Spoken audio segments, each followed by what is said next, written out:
Salut, aujourd'hui nous parlons de la proposition subordonnée relative. Mais tout d'abord, il faut savoir ce qu'est une proposition. Une proposition, c'est un ensemble de mots organisés autour d'un verbe conjugué. Observons ensemble cet exemple. On voit autour de la ville de nombreuses plantations de palmiers qui produisent diverses espèces de dattes de qualité supérieure.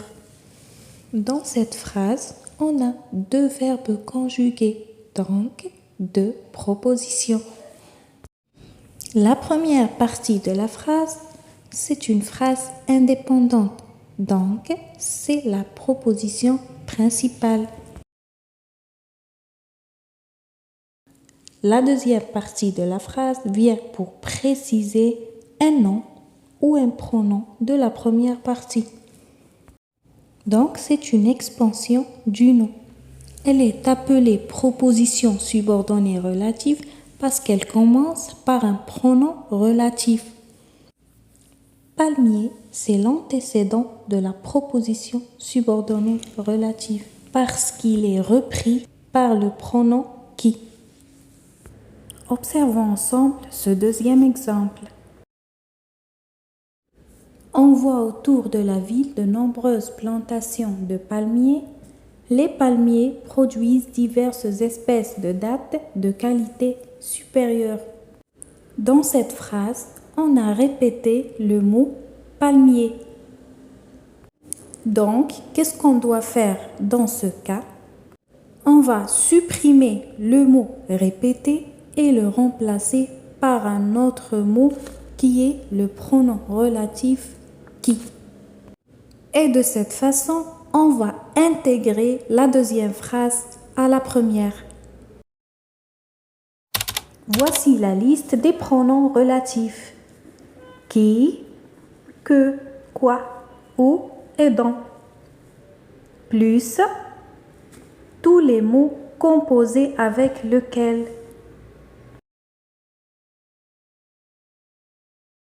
Maintenant, on va commencer avec le pronom relatif qui. Observons ensemble cet exemple. La Casbah d'Alger, qui est inscrite au patrimoine culturel mondial, est très visitée. J'utilise ici le pronom relatif qui parce qu'il remplace le sujet qui est la Casbah d'Alger. Donc, le pronom relatif qui remplace ou substitue le sujet. Maintenant, on va voir le pronom relatif que. Je vais mettre cette robe. J'adore cette robe. Je vais mettre cette robe que j'adore. Pour quelle raison nous utilisons le pronom relatif que? Ce pronom relatif répond à la question quoi. J'adore quoi? J'adore la robe. La robe, c'est le complément d'objet direct. Donc, le pronom relatif que remplace la robe qui est le COD ou bien le complément d'objet direct. Donc, on utilise que pour remplacer le COD de la deuxième phrase. Maintenant, nous allons voir le pronom relatif où. Gigel est une ville, il y a de beaux paysages dans cette ville. Gigel est une ville où il y a de beaux paysages.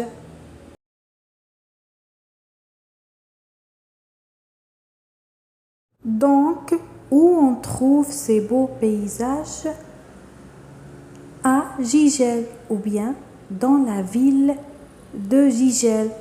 Donc, le mot ville, c'est le complément circonstanciel de lieu.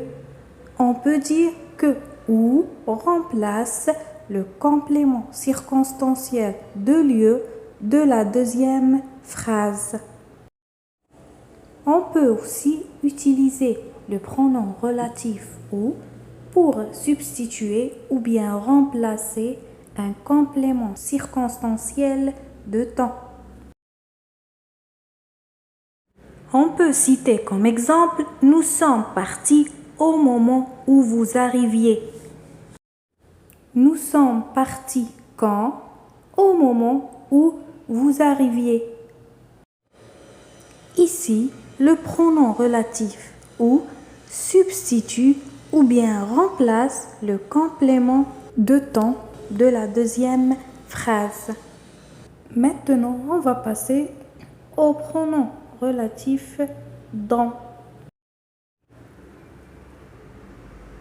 Je vais visiter cette ville. Tu m'as parlé de cette ville. Je vais visiter cette ville dont tu m'as parlé. Tu m'as parlé de quoi? De cette ville. Donc, quand nous avons des verbes qui s'utilisent avec la préposition de, on utilisera le pronom relatif dans. Dans remplace le complément du verbe introduit par de dans la deuxième phrase.